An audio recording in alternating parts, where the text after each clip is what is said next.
여러분, 혹시 혈압약을 드시고 나서 몸이 더 이상해졌다고 느껴본 적 있으신가요? 머리가 띵하다, 계속 피곤하다, 심지어는 다리가 후들거리거나 가슴이 답답하다는 느낌까지. 이런 증상들, 나만 그런 건 아닙니다.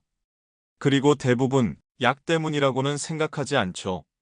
저는 올해 83살, 현역으로 진료 중인 의사입니다.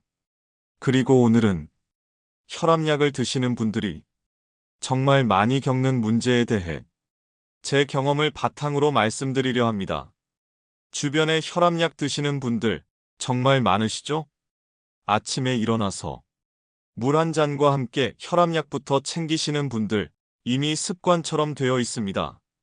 그런데 말입니다. 그 약을 먹고 나서부터 몸이 점점 이상해졌다는 분들이 정말 많습니다. 혈압은 잘 조절되고 있는데 몸이 자꾸 처지고 밥맛도 없고 예전 같지가 않아요. 이렇게 말씀하시는 분들 진료실에 매일같이 찾아오십니다. 그럴 때마다 저는 그분들께 꼭 이렇게 여쭤봅니다. 혈압약 드시고 나서 혹시 이런 증상 겪으셨나요? 가장 흔한 증상부터 말씀드리겠습니다. 첫째, 아침에 일어나기가 힘들다. 몸이 무겁고 잠을 잔 것 같은데도 개운하지 않다. 이건 단순한 피곤함이 아닐 수도 있습니다. 혈압약이 혈압을 너무 낮추게 되면 밤사이에 뇌로 가는 피가 줄어들 수 있습니다. 그러면 머리가 맑지 않고 자꾸 눌리는 느낌, 졸린 느낌이 계속 따라다닙니다. 둘째, 다리가 후들거리고 힘이 없다. 어떤 분은 이렇게 말씀하십니다. 걸으려고만 하면 다리가 풀려요. 계단 오를 때마다 힘이 쫙 빠져요. 이런 경우 혈압이 너무 떨어져 있는 겁니다. 특히 고령의 어르신들은 몸 안에 수분이 부족한 경우가 많기 때문에 혈압약이 조금만 강해도 몸이 감당하지 못합니다. 셋째, 가슴이 두근두근 혹은 답답하다. 혈압약을 먹고 나면 심장이 더 빨리 뛰는 것 같아요. 이건 아이러니하게도 우리 몸이 혈압이 낮아진 것을 느끼고 심장 박동을 더 빨리 해서 보상하려고 하기 때문에 생기는 현상입니다. 넷째, 밥맛이 없다. 소화기관도 혈류가 줄어들면 기능이 떨어지게 됩니다. 혈압약이 잘 안 맞을 경우 위장 기능이 둔해지면서 식욕이 떨어지고 속이 더부룩하고 변비가 생기는 경우도 많습니다. 다섯째, 기분이 가라앉고 무기력해진다. 이 부분은 사실 많은 분들이 간과하는 증상입니다. 몸이 계속 처지고 피곤하고 뇌로 가는 혈류가 줄어들면 우울감까지 따라올 수 있습니다. 실제로 진료실에서 요즘 아무것도 하기 싫어요. 아침에 눈 떠도 다시 자고 싶어요. 라고 말씀하시는 분들 대부분 혈압약 복용을 시작한 이후에 이런 감정을 경험하고 계십니다. 이런 증상들을 그냥 나이 들어서 그렇겠지 하고 넘기시지 마십시오. 물론 모든 혈압약이 문제라는 건 아닙니다. 하지만 중요한 건 그 약이 내 몸과 맞는지 끊임없이 살펴봐야 한다는 사실입니다. 저는 지금까지 수천 명의 고혈압 환자분들을 만나왔습니다. 그 중에는 약을 바꾸고 나서 완전히 달라진 삶을 사는 분들도 계셨습니다. 예를 하나 들어드릴게요. 70대 초반 여성 환자 한 분이 계셨습니다. 늘 부지런하고 활기찬 분이셨는데 어느 날부터 병원 예약도 자꾸 잊고 표정이 어두워지고 움직임도 느려졌습니다. 진료실에서 그분은 이렇게 말씀하셨습니다. 선생님, 이상해요. 몸이 자꾸 무거워지고 걷는 것도 힘들어요. 아무것도 하기 싫고 사람 만나는 것도 피하게 돼요. 그래서 복용 중이던 혈압약을 하나씩 확인해 봤습니다. 그 결과 그분에게는 지금 드시는 약의 용량이 조금 과했던 것으로 보였습니다. 약을 조금 줄이고 다른 계열의 약으로 바꿨습니다. 그 후 딱 2주 뒤에 그분은 다시 예전처럼 밝은 얼굴로 진료실에 오셨습니다. 선생님, 신기해요. 몸이 한결 가벼워졌고 다시 산책도 나가고 있어요. 그때 제가 다시 한번 확신했습니다. 혈압약은 반드시 내 몸에 맞는 약으로 내 생활 패턴에 맞게 조절해야 한다는 것을요. 그리고 또 하나 중요한 사실. 혈압약은 한번 시작하면 죽을 때까지 먹어야 하는 거라고 생각하시는 분들 많으시죠? 그렇지 않습니다. 생활 습관을 조금씩 바꾸고 몸의 리듬을 회복하면 혈압약을 줄이거나 심지어 끊을 수도 있습니다. 물론 절대 혼자서 임의로 끊으시면 안 됩니다. 그러나 의사와 상의해서 충분히 조절해 갈 수 있습니다. 그렇다면 지금 우리가 할 수 있는 건 무엇일까요? 첫째, 몸의 신호를 귀담아 들으셔야 합니다. 내가 예전보다 피곤한가? 요즘 계속 기운이 빠지는가? 입맛이 줄었는가? 자꾸 의욕이 없는가? 이런 질문을 스스로에게 한번 던져보시기 바랍니다. 그건 단순한 노화가 아니라 몸이 보내는 중요한 신호일 수 있습니다. 둘째, 혈압약 복용 시간과 방식에 한 번쯤은 변화를 줘보는 겁니다. 모든 약이 아침에 먹는 게 정답은 아닙니다. 특히 어르신들은 기상 직후 혈압이 낮은 경우가 많기 때문에 아침에 혈압약을 복용하면 낮에 심하게 피곤할 수 있습니다. 이런 분들은 저녁 식후로 복용 시간을 바꾸는 것만으로도 몸이 훨씬 편해질 수 있습니다. 이 부분은 주치의와 꼭 상의해 보세요. 셋째, 꾸준한 운동과 소금 섭취 조절을 함께 병행하셔야 합니다. 약만 믿고 생활은 그대로 두면 혈압은 점점 더 오르기 쉽습니다. 운동이라고 해서 거창한 걸 말하는 게 아닙니다. 매일 아침 20분만 천천히 걷기, 하루에 한 번은 깊게 숨을 쉬며 스트레칭하기, 식사할 때 된장국이나 김치의 염분 줄이기, 이런 사소한 실천 하나하나가 혈압 조절에 큰 도움을 줍니다. 지금까지 이야기한 내용 어떻게 들으셨나요? 혈압약 단순히 숫자만 맞추는 약이 아닙니다. 몸 전체의 리듬과 마음의 컨디션까지 바꾸는 약입니다. 그래서 더더욱 꼼꼼히 살펴보셔야 합니다. 내가 먹고 있는 이 약이 정말 내 몸에 맞는지, 이 약을 먹고 난 뒤 내 삶이 좋아졌는지, 이 질문을 스스로에게 던져보시기 바랍니다. 그리고 약에만 의존하지 마시고 내 몸을 돌보는 일에 더 많은 관심을 기울이시길 바랍니다. 자, 여기서 제가 진료실에서 자주 드리는 말을 여러분께도 꼭 드리고 싶습니다. 약은 내 몸을 돕기 위한 도구지 내 삶을 지배하는 무기가 되어서는 안 됩니다.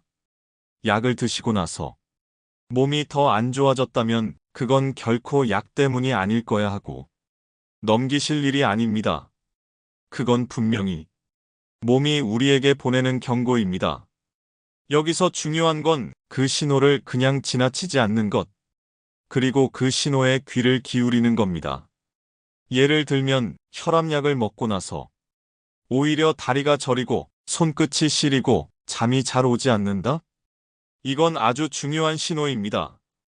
혈관이 수축되거나 말초로 가는 혈류가 부족해진 상태일 수 있습니다.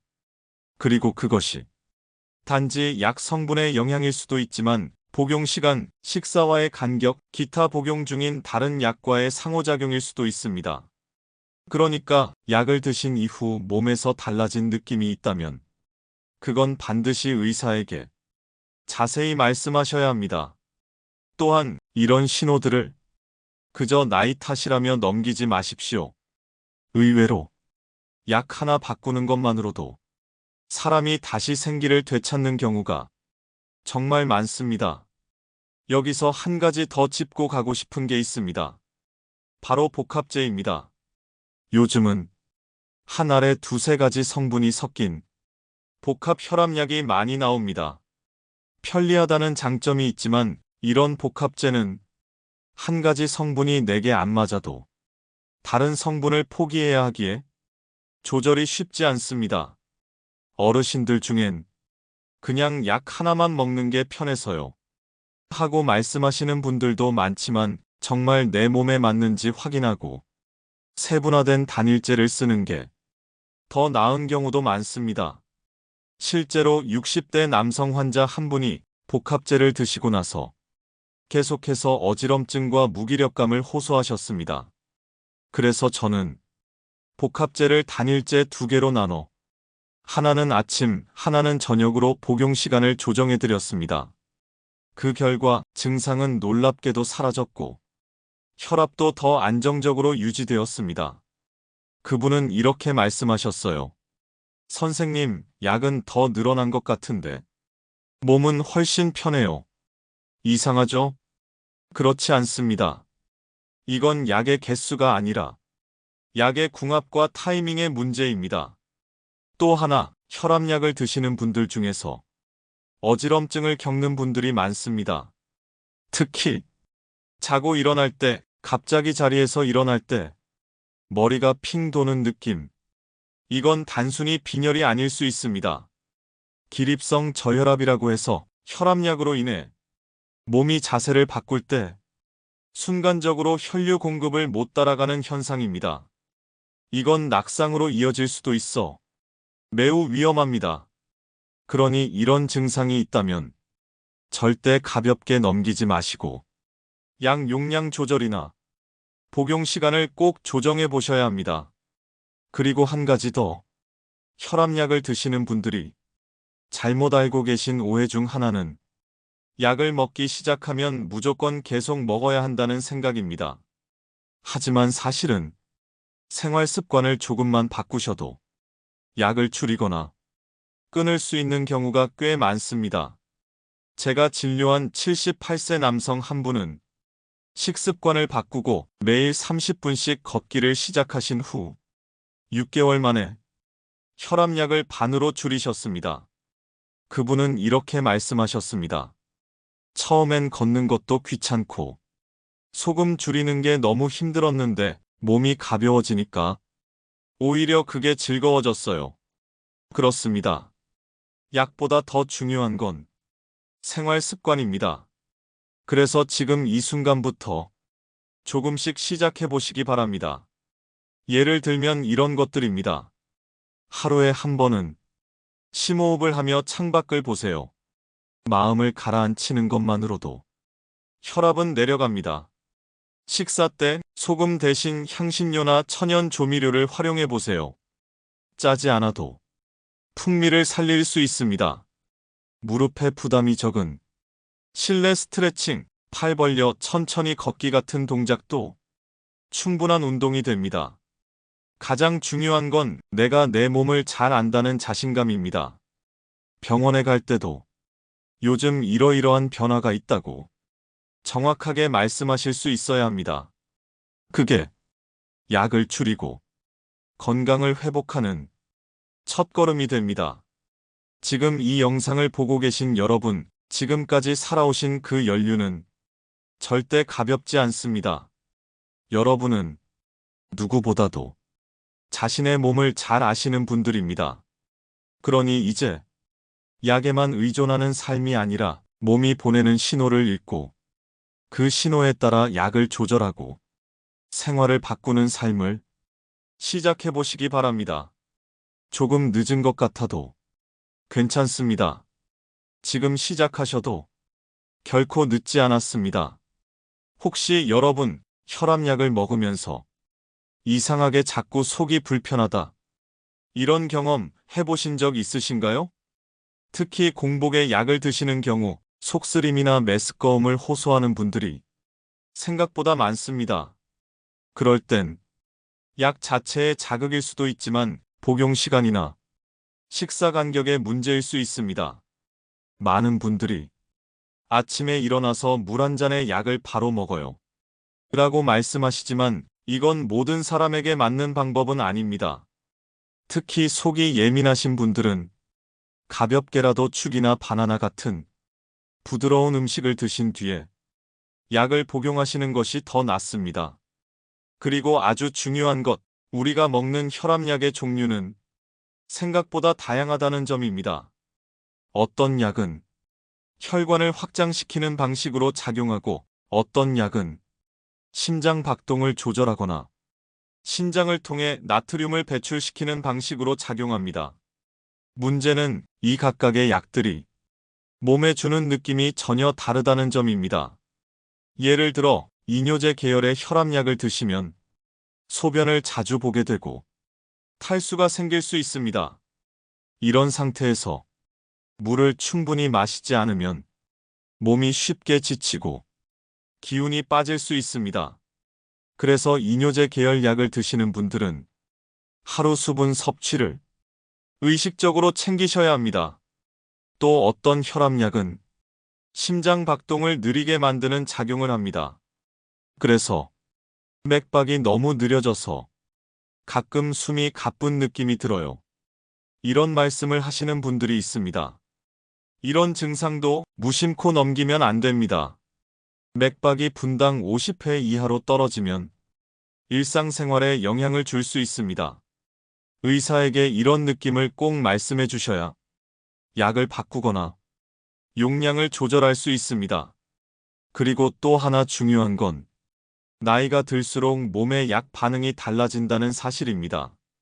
60대, 70대, 80대에 이르러 같은 약을 먹더라도 몸의 흡수율, 대사 속도, 배출 능력이 달라집니다. 젊었을 때는 괜찮았던 약이 나이 들어서 문제가 되는 경우도 많습니다. 그러니까 옛날부터 먹던 약인데 괜찮았어요. 라는 말은 이제는 다시 생각해 보셔야 합니다.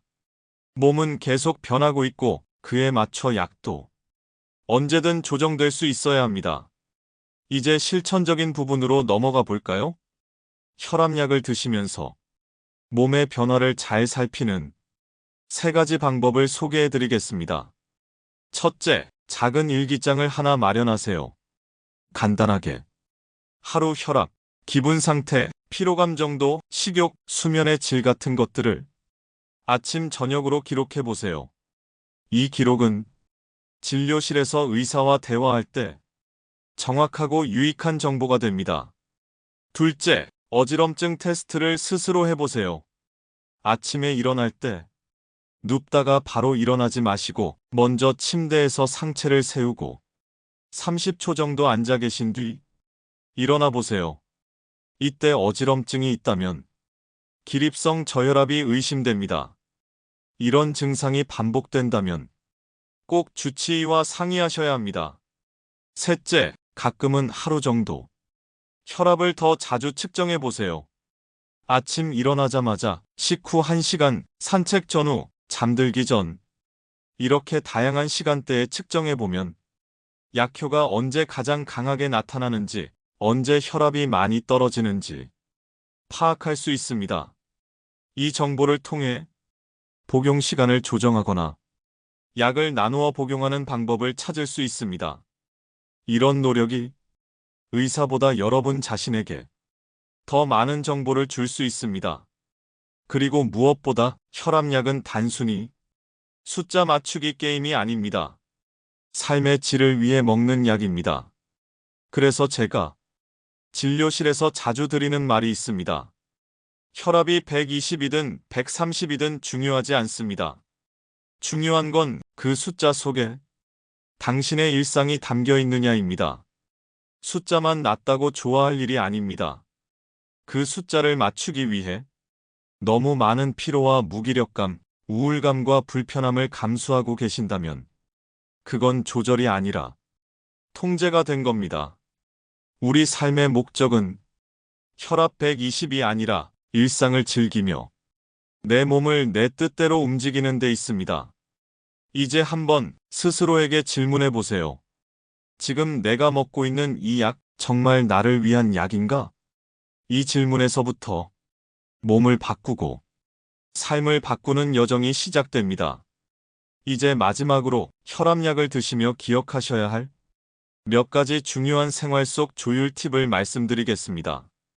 이건 제 환자분들이 실제로 실천하면서 몸이 달라졌다고 고백해 주신 것들이기도 합니다.